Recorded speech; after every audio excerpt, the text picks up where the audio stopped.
औज़ुबिल्लाहिमिनश्शैतानिर्रजीम बिस्मिल्लाहिर्रहमानिर्रहीम।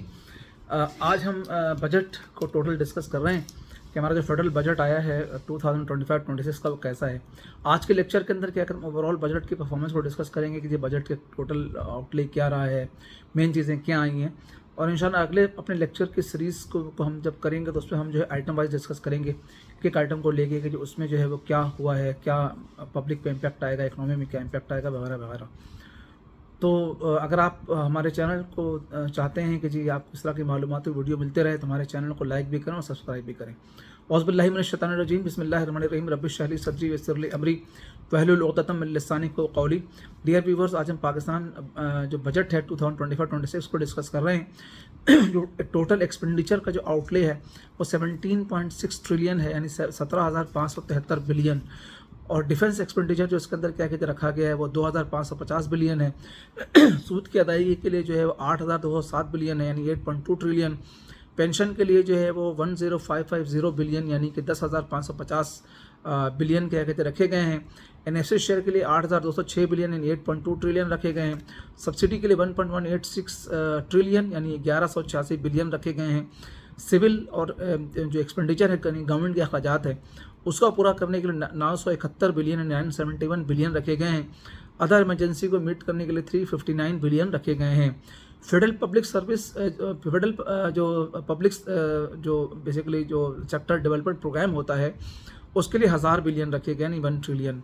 एफबीआई को जो कलेक्शन का तखमीना लगाया गया है वो 14,121 बिलियन है, यानी 14.1 ट्रिलियन। नॉन टैक्स में उसके अंदर जो है वो 5.147 ट्रिलियन रखाया गया। तो टोटल रेवेन्यू जो है वो 19,278 बिलियन, यानी जो आपका 19.278 ट्रिलियन है। इसमें से प्रोविंस को क्या कहते हैं चला जाएगा आपका 8,207 ट्रिलियन। सैलरी में गवर्नमेंट ने 10% इंक्रीज़ किया है, पेंशन में 10% इंक्रीज़ किया है। कार्बन लेवी जो 2.5 पर रुपीज़ क्या कहते हैं गवर्नमेंट ने क्या कहते हैं इम्पोज किया है। जो अदर मेजर क्या कहते हैं हाईलाइट है जिसमें जो ग्रोथ के जो टारगेट सेट किए गए हैं, इंडस्ट्रियल सेक्टर ग्रोथ का टारगेट सेट किया गया अगले साल के लिए जो बजटेड है वो 4.3% है। स्मॉल स्केल मैन्युफैक्चरिंग की ग्रोथ का जो अंदाज़ा मुख्तस किया गया वो 8.9% है। जीडीपी ग्रोथ 4.2% एक्सपेक्ट की गई है। एग्रीकल्चर सेक्टर को 4.5% ग्रोथ एक्सपेक्टेड है। जो कॉटन जिनिंग ग्रोथ है 7% एक्सपेक्टेड है। लाइव स्टॉक की 4.2% एक्सपेक्टेड की गई है ग्रोथ। फिशरी की ग्रोथ जो 3% एक्सपेक्टेड है अगले साल में। माइनिंग 3%। मैन्युफैक्चरिंग सेक्टर के लिए 4.7% ग्रोथ का अंदाज़ा लगाया गया है और लार्ज स्केल इंडस्ट्री के लिए 3.5% का तखमीना है। टैक्स टू जीडीपी रेशो जिस वक्त 10% है उसको टोटल जो है वो 14% तक जो ले जाने का है। अब ये किस तरह से है, क्या है, इसको क्या कहते हैं हम जब tax to GDP ratio discuss करेंगे उस वक्त हम डिस्कस करेंगे। अब आइए क्या कहते हैं हम आपको फाइनेंस बिल के मेन मंदरजात के बारे में बताते हैं। स्टैम्प ड्यूटी एंड रजिस्ट्रेशन के हवाले से जो की अमेंडमेंट्स आई हैं उसके अंदर ये कि स्टैम्प एक्ट 1989 है, उसमें स्टैम्प ड्यूटी जो है फाइलर के लिए 1% है और 2% जो है for non filer on immovable property, ये क्या कहते हैं जो टैक्स है लगाने का अभी सेट किया गया है बिल के अंदर कि ये प्रपोज है कि ये किया जाएगा। जो रजिस्ट्रेशन एक्ट है 1908 इसमें रिमूवल ऑफ 1% जो cap on property value for registration फ़ी थी उसको क्या कहते हैं हटा दिया गया है। अगर हम पेट्रोलियम लेवी की बात करें तो लेवी जो है वो HSD और फर्नेस ऑयल के ऊपर जो लगाई गई है वो इस तरह से है कि जो साल हमारा 25-26 का यानी जुलाई 1 2007 से स्टार्ट होगा और जून 2026 में ख़त्म होगा उसमें जो है पर लीटर 2.5% लेवी लगाई जाएगी। और जो 2026-27 का साल है उसमें 5 रुपये पर लेवी पेट्रोलियम लेवी लगाई जाएगी। इस तरह से क्या कहते हैं जो फर्नेस ऑयल है, फर्नेस ऑयल को भी जो है वो इस दफ़ा जो है वो तकरीबन जो है वो 2.5 पर लीटर और ₹2665 यानी 2,665 रुपये पर मैट्रिक टन जो है ड्यूटी लगाई गई है। और अगले साल 26-27 में इसको बढ़ा के 5 रुपये पर लीटर कर दिया जाएगा। अगर हम कस्टम एक्ट की बात करें तो जो कस्टम एक्ट के अंदर की चेंजेस हुई हैं वो एक न्यू कंसेप्ट ई बिलिटी का कंसेप्ट क्या कहते हैं इंट्रोड्यूस कराया गया है। और cargo tracking system centralize assessment and examination unit क्या कहते हैं बनाया जाएगा, जहाँ पे कार्गो की ट्रेनिंग भी ट्रैकिंग भी होगी और उनकी असेसमेंट भी होगी। इस तरह से एक न्यू डायरेक्टरेट बनाने का फैसला किया गया है और इसका नाम दिया गया intelligence and risk management action communication and PR, उस डिपार्टमेंट का क्या कहते हैं नाम होगा।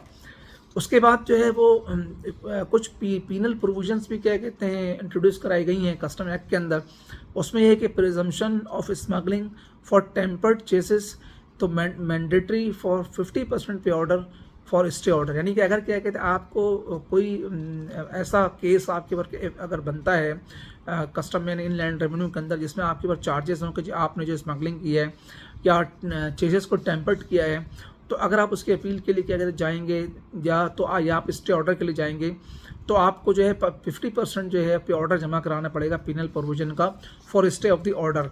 उसके अलावा एक न्यू मैकेनिज्म डिवाइस किया गया है जो custom command fraud digital enforcement station hiring specialist on contract, यानी इसके तहत क्या कहते हैं जो वो एक जो फंड जो कस्टम कमांड फंड है और डिजिटल इन्फोर्समेंट स्टेशन बनाया जाएगा और उसके लिए क्या कहते हैं एक्सपर्ट्स को हायर किया जाएगा। उसके बाद जो है वो maximum rate for RD reduce from 90% to 50%। Sales tax act की अगर हम बात करें कि सेल्स टैक्स एक्ट के अंदर क्या चेंजेस हुई हैं, तो सेल्स टैक्स एक्ट के अंदर जो वो टैक्स फ्रॉड की डेफिनेशन क्या कहते हैं इंट्रोड्यूस कराई गई है। टैक्स फ्रॉड, ई कॉमर्स, ई बिल्टी, डिजिटल ऑर्डरिंग, कोरियर लायबिलिटी, ये डिजिटल इकोनॉमी के जो पैरामीटर्स हैं उनके अंदर जो है इनको डिफाइन किया गया, टैक्स फ्रॉड को भी, ई कॉमर्स को, ई बिल्टी को, डिजिटल ऑर्डरिंग और कोरियर लायबिलिटी को। इसके अलावा क्या कहते हैं लायबिलिटी टैक्स है, यानी payment of intermediaries, digital payment and courier service for online sales, तो उसके ऊपर टैक्स लायबिलिटी इंपोज की गई है। New compliance measure sales tax में ले गया है mandatory registration for all digital seller, penalties for non compliance, यानी जो तमाम सेलर हैं जो डिजिटल सेल कर रहे हैं उनके लिए मैंडेटरी है कि वो रजिस्ट्रेशन कराएं, अगर रजिस्ट्रेशन नहीं कराएंगे तो उनको क्या कहते हैं पेनल्टी लगाई जाएगी उनके ऊपर फॉर कंप्लाइंस के लिए। इसके अलावा इन्फोर्समेंट पावर भी दिया गया है इस सिलसिले में जो टैक्स अथॉरिटीज़ है कि power to freeze bank account property for non registration, कि अगर वो जो है इदारे अगर क्या कहते हैं जो डिजिटल पेमेंट या में इन्वॉल्व हैं लेकिन क्या कहते हैं अगर वो क्या कहते हैं नहीं कराते अपने आप को डिजिटल सेल्स में हैं और नहीं कराते सेल टैक्स रजिस्ट्रेशन, तो इदारे के पास यानी एफबीआर के पास पावर होगा इनलैंड रेवेन्यू के पास उनके बैंक अकाउंट को फ्रीज कर सके और उनकी प्रॉपर्टी को रजिस्ट्रेशन ना होने दे। इस तरह से न्यू पेनल्टीज़ हैं ₹500,000 से लेके 1 मिलियन तक for e commerce violation, imprisonment up to 10 years for tax fraud.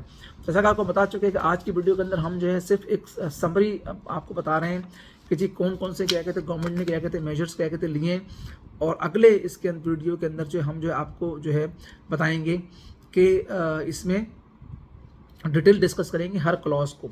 उसके अलावा क्या कहते हैं न्यू सेक्शन एक क्या कहते हैं इंट्रोड्यूस किया गया compounding of offence, power of inquiry and arrest, use of civil court, power by tax officer, ये जो ऑफिसर जो है वो इसको एक्सरसाइज कर सकेंगे।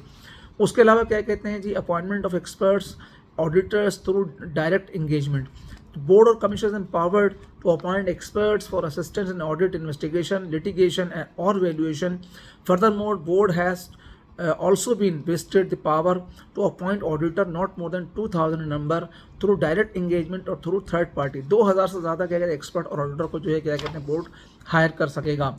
इस तरह पीआईओ को एक सेल टैक्स में एग्जेम्पशन दी गई in order to facilitate the privatization of Pakistan international airline.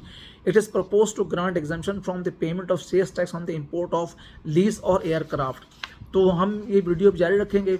हम फर्स्ट पार्ट के तौर पर अपनी हम वीडियो कहाँ पे ख़त्म कर रहे हैं और हम क्या कहते हैं ये इसके सेकंड पार्ट के साथ क्या कहते हैं हम जल्दी हाजिर होंगे, और सेकंड पार्ट के अंदर भी क्या कहते हैं हम सिर्फ प्रोविजंस को डिस्कस करेंगे ब्रीफली कि जी जो बजट में जो है वो क्या मेजर्स जो है सेल्स टैक्स, इनकम टैक्स के हवाले से और अदर हवाले से क्या कहते हैं लिए गए हैं। तो आपको इसको कंटिन्यू आप कीजिए और हमारे इसको वीडियो के पार्ट 2 को भी आप इसको देखिए ताकि क्या कहते हैं आपको पूरा इसका सही अंदाज़ा हो। Thank you very much. अल्लाह हाफिज़।